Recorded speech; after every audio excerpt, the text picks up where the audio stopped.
Hi, good morning, and welcome to Real Nurse Stories. Today on the show, I'm interviewing Jamie. Welcome to the show, Jamie. It's nice to have you here today. Thanks for having me, Eva. It's really good to be here.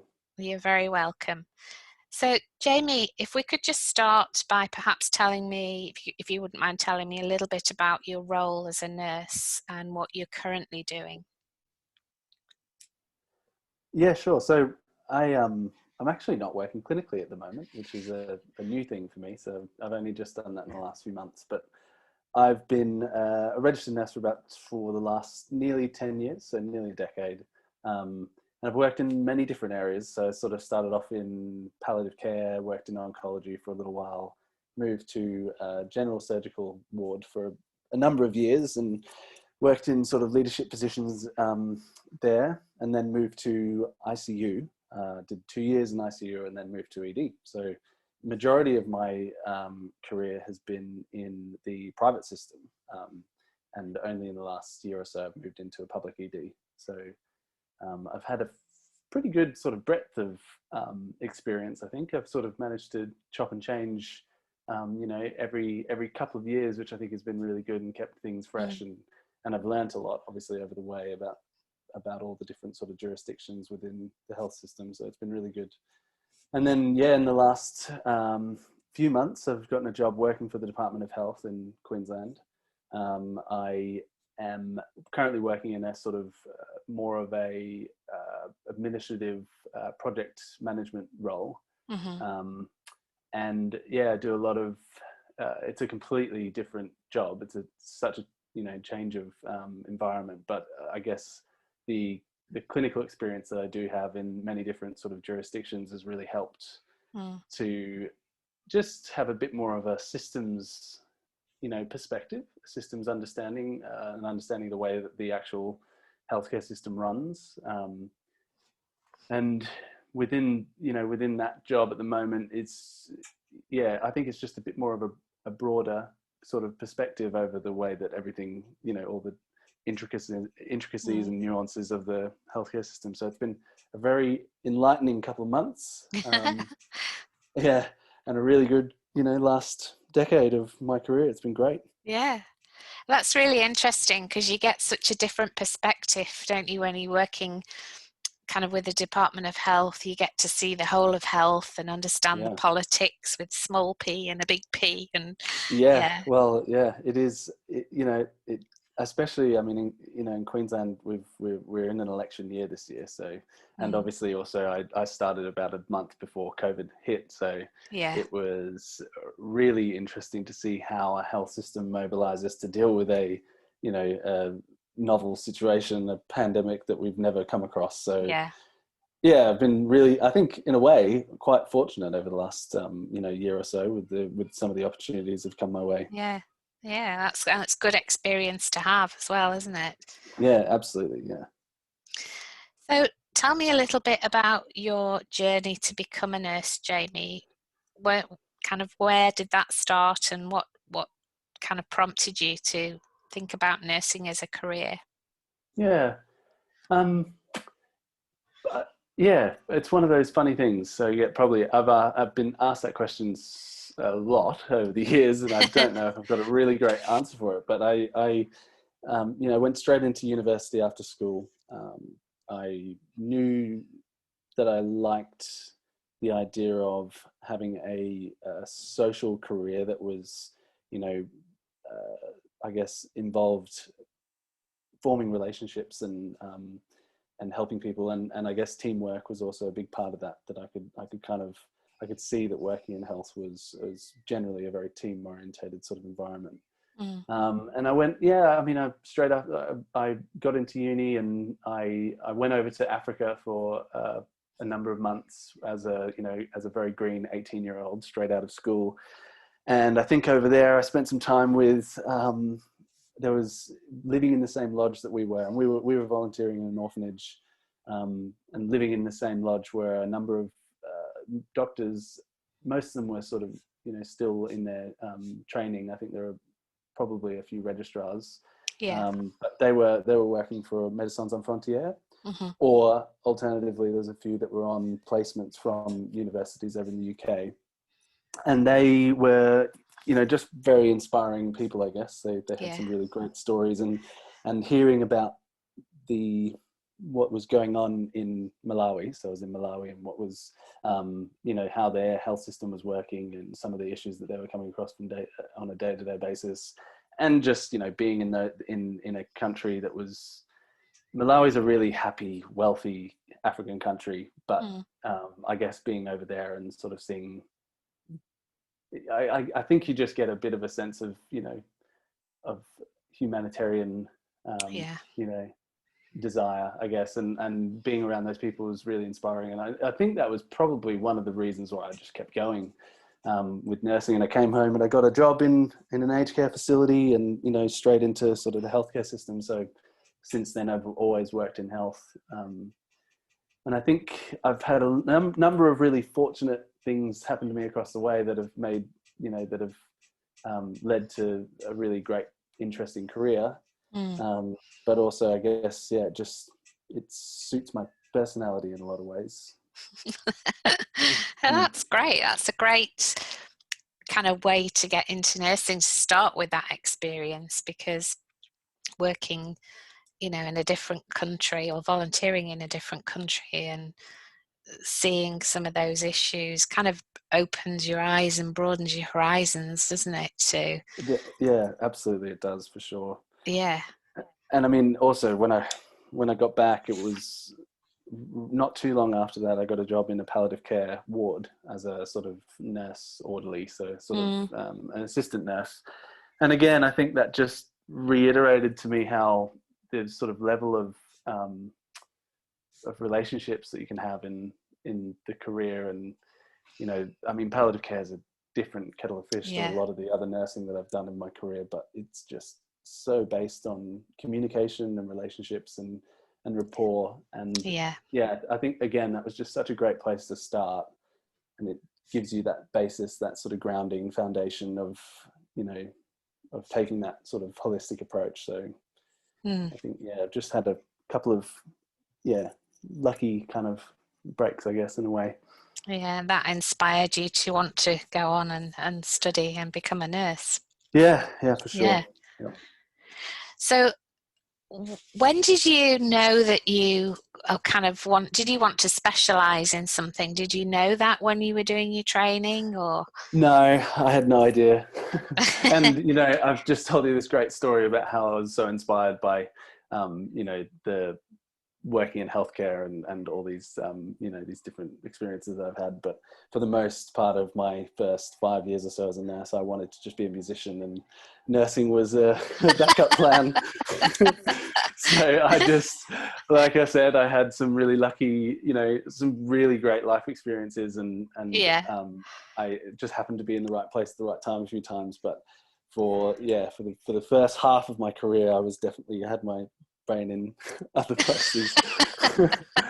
but still, managed to sort of be present enough to learn a lot. And I wasn't until I moved to crit care, so I really made that decision to go to ICU. I mean, I worked on a surgical ward for close to 5 years, so probably the majority of my career was actually spent there, which is interesting to think now. But and I worked as a CN there for a few years, and I think that taught me a lot about leadership and viewing things from that point of view, and how important leadership is. And it made me really appreciate how much I wanted to know about leadership in a big sense. And so it also made me realize that I probably, I wanted to know more. So moving to crit care definitely made me realize how little I did know at the time. So doing 2 years in ICU was incredibly enlightening, and then going to ED again was another real step forward for me, because I think if I was to specialize in any jurisdiction, it would certainly be ED. I've really enjoyed the last year or so there. And What happened to the music dream? Is that still there? Oh, I'll go back to it one day, I reckon. I still dabble. I've got a couple of really lovely guitars. As time permits, I still dabble, but it's just such a time consuming and energy consuming hobby that it's, I'm on and off. But at the moment, I'm quite happy to. I'm doing too much to be thinking about music for now, but Yeah. I'll go back to it. Yeah. One day. Yeah, definitely, without a doubt. Now, you gave me a couple of topics that you wanted to talk about this morning, Jamie, on the podcast. I'm just going to go with the first one, that you wanted to talk about the role of positive psychology in the workplace. Can you tell me a little bit more about that and why that's important to you? Yeah, well, I guess the background of that was I was during my study, so I'm studying a master's in leadership in health and human services, and one of the electives that I chose to do was a positive psychology in the workplace, or positive organizational scholarship. So almost a branch of organizational psychology. And I didn't know. I kind of picked it as an elective because I thought it would be easy, and I was doing a lot at the time, and I thought I'd be able to breeze through it. And it turned out to be probably the most interesting, most engaging for me personally subject I've done during the course of my study. And it was just, I think it's just, it makes sense to me, this idea that positive communication leads to, increased teamwork and increased, effectiveness of teams. But to read the actual literature and to really understand the actual, the studies that go on behind this that actually give this proper, what's the word? Credibility. Credibility. Thank you. Was really, really interesting, and learning about. So there's probably the catchphrase that you get out of it is the idea of the Losada Ratio, which is just essentially it's a ratio of the amount of positive to negative forms of communication within a team can really affect the way that the team, gets the job done. And I can't remember what it is. I think it's 6-1 or 5-1, something like this. There's 5 positive, forms of communication to 1 negative is generally the happy number. Okay. And learning about this just makes you reflect a lot on your own workplace. And I think at the time, just thought a lot about how we communicate with each other in the healthcare industry. And it depends, on your workplace largely, but we tend to, and this is another sort of, this is almost a bit of a philosophical branch off the side of this, but we tend to, in health, we tend to recognize negative outcomes a lot more readily than we probably recognize positive outcomes. And there's a whole heap of different reasons for that. But it is documented that there is a bit of a negativity bias potentially in healthcare. And the reason for that is because, you need to learn from mistakes. So when there is negative outcomes, as a system, we need to learn from it so that we ensure that doesn't happen again. But the converse of that is that we then focus too much, I think, almost sometimes on the negative outcomes, and not enough on the positive outcomes. Yeah. And a lot of that is to do with the fact that when people have positive outcomes, they move on and they leave the system because we've nursed them, or we've essentially we've cured them back to good health, and they leave the system, and then we don't ever get to see the follow-up of that. So they leave the system, they don't come, a lot of the time they won't come back. And every so often, you're working on a ward, you'll get those long stay patients that take the time out of their day to come back and say thank you, or they come back to touch base with the nursing staff that they've developed relationships with. But a lot of people wouldn't, because once you've left, you're probably pretty happy to leave for the most part. So coming back is not necessarily, something that happens. And so yeah, I think this ties in with this side. The concept of positive psychology for me was that we probably should be taking a bit more effort to identify where positive results happen and to communicate it back to the staff that have worked, that have executed their skills and done their jobs, in order to achieve that positive result.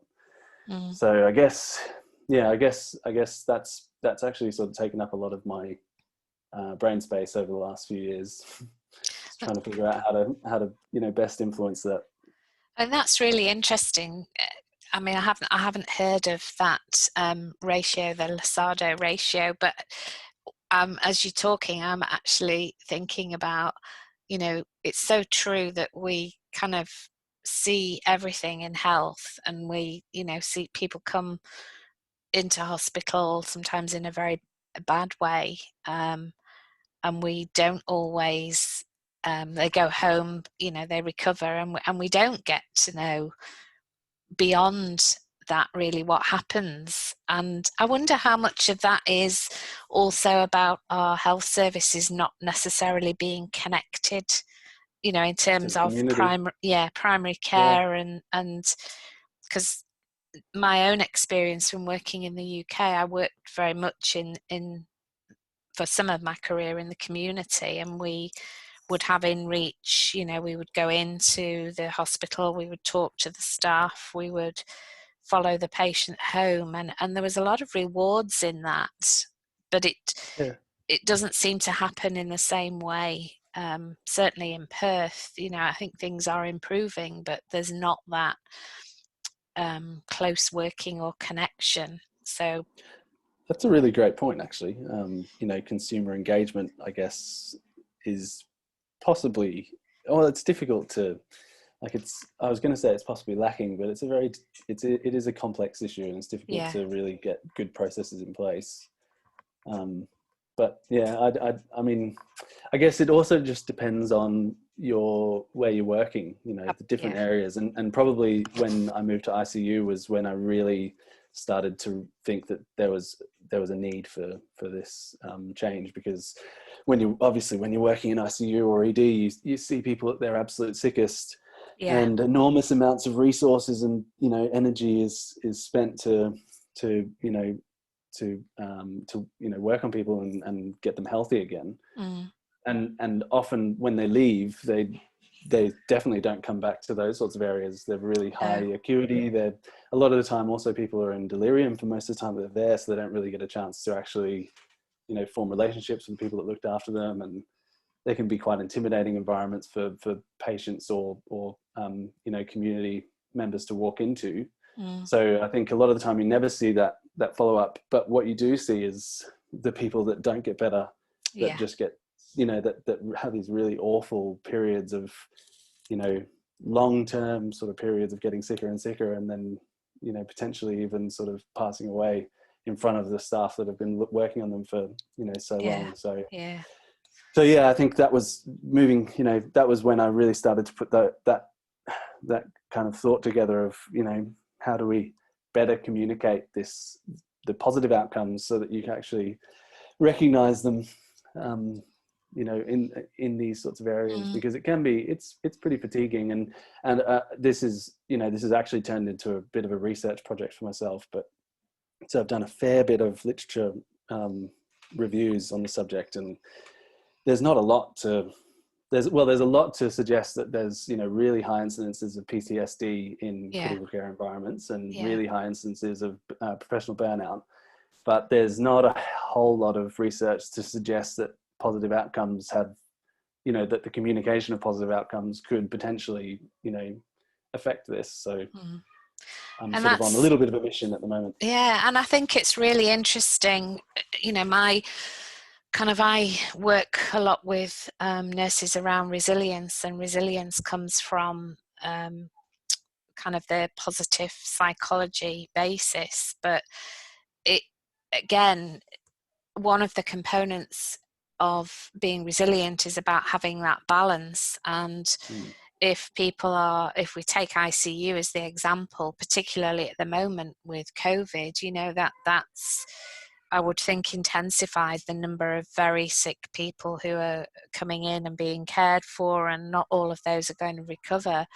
But having that balanced perspective to know that actually the hard work and the effort and the energy that goes into the nursing care, for every person sadly who may not recover, there is equally someone who will, and being able to almost celebrate that is a factor that can help somebody with their own resilience, and have that balanced view. Because I would think, not that I've worked in ICU, but I would imagine it's even more challenging currently given what's happening.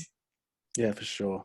And I don't know how you feel about this either, but I do feel a little bit like, while obviously there's many great things about general culture of nursing, but I think one of them is that we're pretty good at giving, feedback to people when they're not doing things well, but we're probably not that good at propping people up when they are doing well. And it depends on the workplace. And like I have recently in the last few years been working in a workplace where there is such an emphasis on building others up that it's become absolutely ingrained in the culture. And people that you can see would be potentially quite negative in a different environment are incredible leaders in this environment, because they're given permission to be positive in the way that they communicate. And it's actually been an awesome case study for me to see how this really works on the front line. And you can really see that, good leadership that puts an emphasis on positivity and building others up can make a massive influence on the culture of the workplace. Absolutely. And it's not costly either, Jamie. It's literally, understanding about positive communication, how to do it, having opportunities to shadow and mentor, and it's not costly, but it reaps such huge rewards for the health and well-being of staff. And I think that's my personal kind of wish, if you like, that we, by having those kind of approaches, that we don't get to the point where we see staff completely burnt out, having to take time off, and often not coming back to that same position because they were depleted on so many levels. And I think that shouldn't happen. We know enough to know that there's different ways of doing things. And I think organizations who embrace that are, as you rightly say, the ones who are making a real positive difference in terms of leadership. Yeah, absolutely. I couldn't agree more.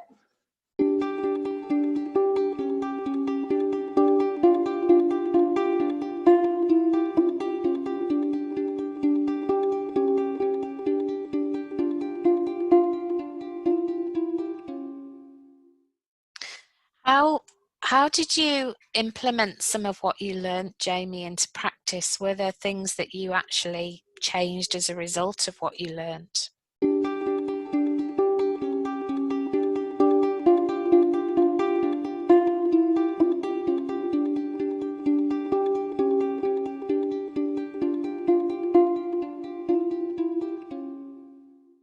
Okay. So the question is, how have I changed my practice based on sort of what I've learned? Yeah. So, I mean, like I said, it is difficult to put a finger on exactly what how you do change things. But I guess maybe one way that I've probably personally changed is to try and not view things competitively in the workplace. I don't know if that's probably what everyone else would have,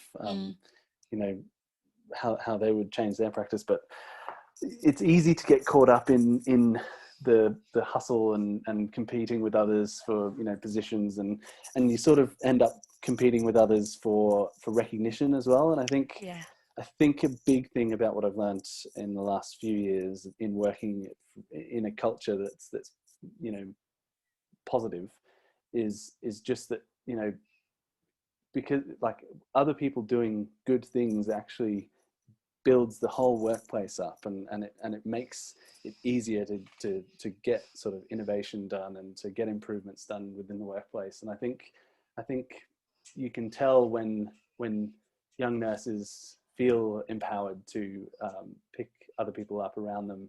You can always tell that really influences the workplace. So I think, and the best way probably to lead in that sense is to lead by example. And I've certainly been led by example from other leaders that do exactly the same.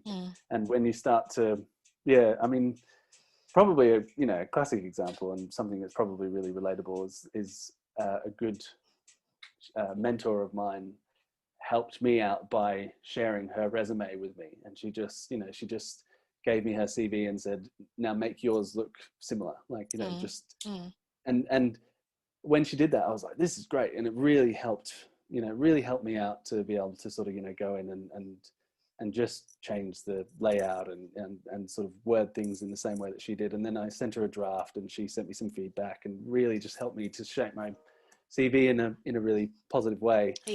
And then it wasn't long after that, that I sort of had the same opportunity to do the same for someone else.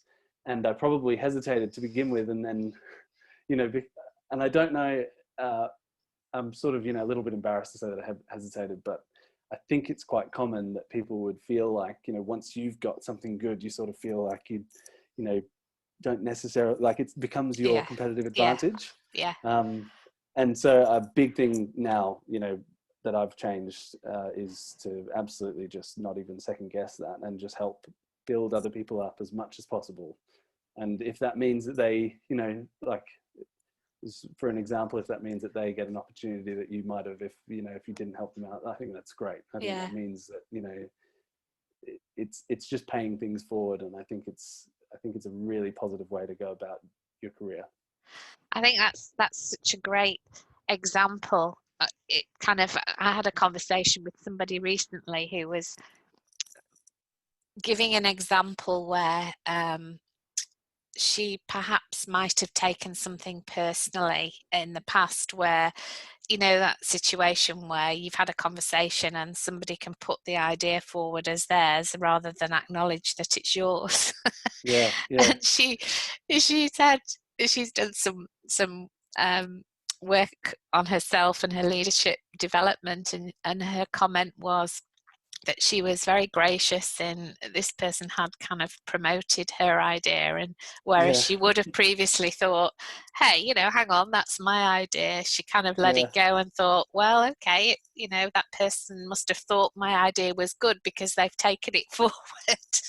And that's so common. I mean, and again, I think recently my attitude has changed towards just being, trying to constantly reiterate to myself that, it doesn't matter how it gets done. It doesn't matter who gets credit for it, as long as we're, as long as I'm contributing to something that's actually getting over the line, that's helping, to sort of shape the system. I'm happy. Yeah, that's a great way to think, Jamie. I think we need to cultivate more of that. Yeah, it's true. Yeah. What's the most difficult part of being a nurse, Jamie? Most difficult part of being a nurse, I mean, it's a pretty great job. It's it's challenging. It's cognitively challenging. It's emotionally challenging. You can have some. I guess probably for me the most difficult part of being a nurse would just be if you're working in a toxic culture, because it's such a team-orientated workplace. It can really bring you down if you're in a negative place. And I'm sure that's the same in just about every career. But I guess, I think, again, I'm probably just stressing the importance of a positive culture for the development of staff and for the well-being of staff. I just think it's really, really crucial. And I mean, you could say that there's plenty of other challenging things about being a nurse, but challenging doesn't necessarily mean difficult. I think difficult comes in the relationships and the the navigating of the workplace, and it can be, and I guess maybe actually the challenging parts of nursing are amplified when you're in a culture that isn't, isn't building you up into a resilient, strong individual. Because it becomes a bit of a vicious cycle. If you've got a poor culture, then all of those challenging aspects become harder and harder to deal with. So when you've got a positive culture, the challenging sides of being a nurse is, it becomes a lot easier to deal with. You're dealing with it with other people in a sort of in a manner that actually gets it done in a good way as well. So yeah, that's so true. I mean, it's a challenging job in itself, but if your culture isn't supporting you, that just amplifies that challenge more, doesn't it? Absolutely. Yeah. Yeah. How do you manage your kind of health and wellness, Jamie? Do you have particular things that you do that, keeps you kind of resilient in your work? When I was a bit younger, I think when I learned about mindfulness and when I'm saying younger, I mean a couple of years ago, really. But mindfulness was a big shift in the way that I approached work, and I guess maybe at the time I was working in a culture that wasn't terrible, but it was just, I was finding it pretty difficult. Some of the relationships and some of the nuances of the workplace were quite challenging. And I think having mindfulness and just appreciating what I was actually trying to achieve every day, and I'm not going to work to play politics. I'm going to work to help people and to contribute my skills to sort of help nurse people to good health, and really just reassuring and sort of understanding exactly what my why was. And that was a great book, is what is it? Finding Your Why. Simon Sinek. That was probably a real game changer for me, to just shift my focus on what I was trying to achieve on a day-to-day basis, and really understanding actually what I was setting out to do. And I guess, debriefing has always been something that comes really naturally to me. So I'm a talker generally. I like to talk things through, and I like to talk it through from a clinical perspective so that we can understand it and learn from it, but also just try and debrief on an emotional level as well. I think that's probably helped to develop resilience. And then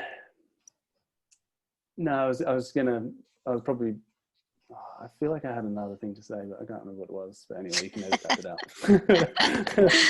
But I love the way that you describe mindfulness as like a positive intent. So you're almost kind of going with that.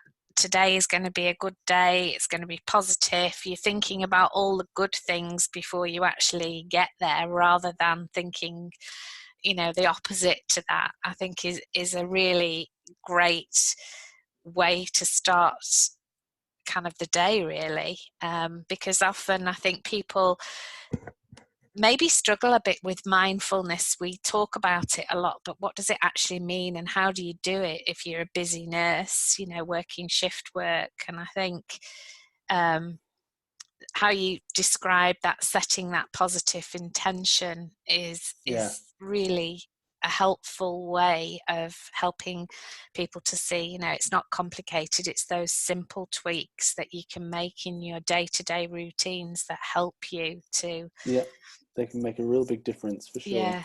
Yeah, I saw and reflections. Sorry, Eva. It's all right, you go.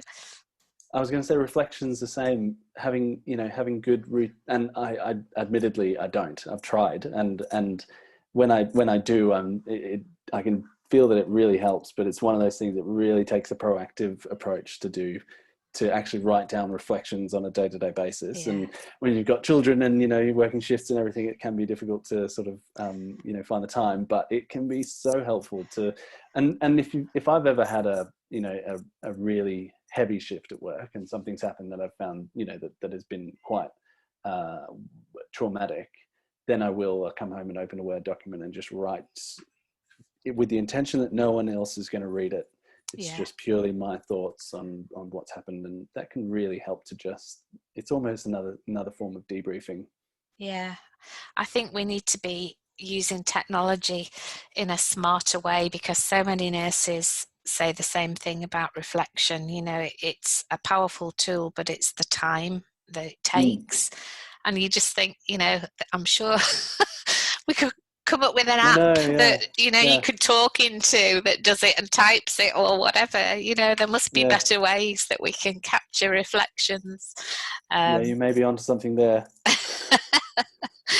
but it's just, I saw a wonderful post that I actually shared, I think it was a couple of weeks ago, and it was talking about, it's Indiana University Health, and they have this big poster at the entrance to their hospital that states very clearly about please take responsibility for the energy that you bring in, you know, to this space. And I just thought that's such a great message for everybody, Yeah, you know, staff, patients, visitors. Yeah, I think it it's, is. I think I saw that as well, and yeah, I couldn't agree more. yeah, And it is such a good message. yeah, yeah. Mm. So, Jamie, knowing what you know and all the kind of the studying you've done, the experience that you've had as a nurse, what advice would you give to a young nurse just starting out in their career?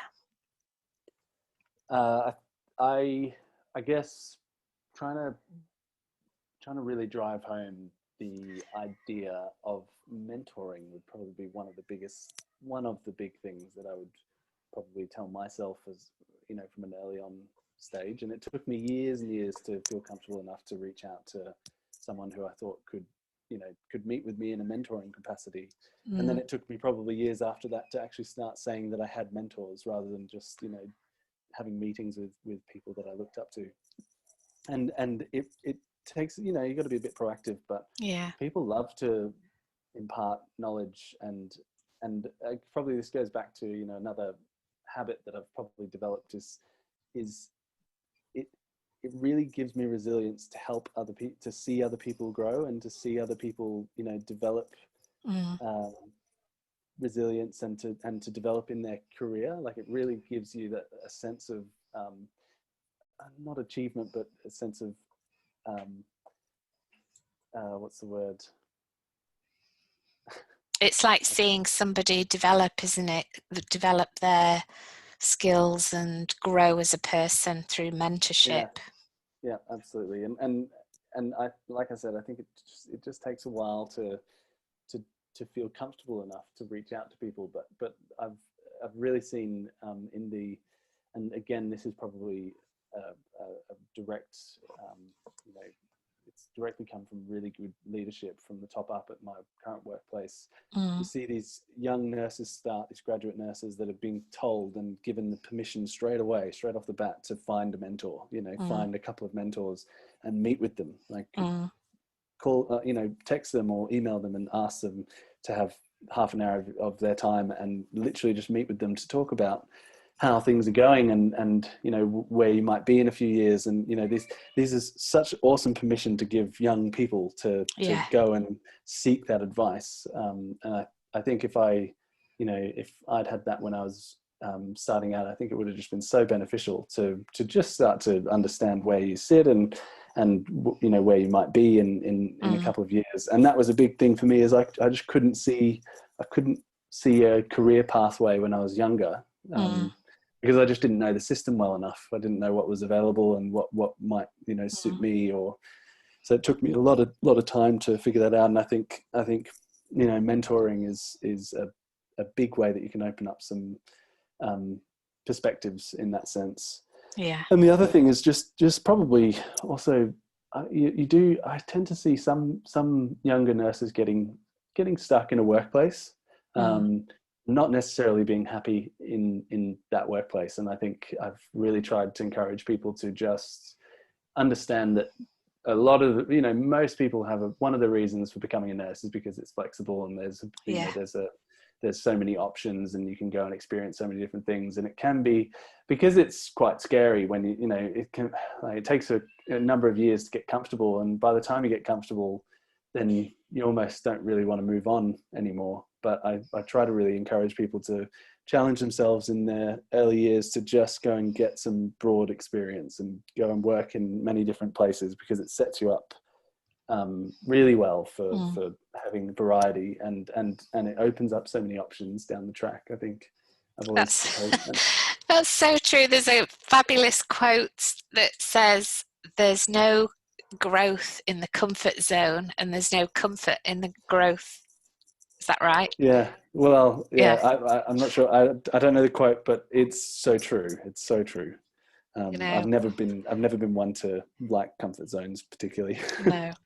And so many people that I've interviewed say it's the same. I think the last interview that I did was exactly the same message from a nurse who'd never worked in a place long enough to acquire long service leave. And I think I, in my circle, knew somebody who used to say, it's good to move on every 2 to 3 years, any more than that, and you start to become, feet under the table, too comfortable, and you don't grow. And I think that's so true. But then I think more so here, interestingly, I've observed in Australia, nurses seem to stay longer, and some of that is tangled up with long service and, losing that perhaps if you move depending on your employer, perhaps doesn't always facilitate that. But I agree, I think it's good to expand your skills and try different things and learn new things, and that's what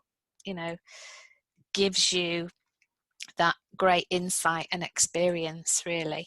So and it'll ultimately help you get to a point where you actually want to be, later down the track.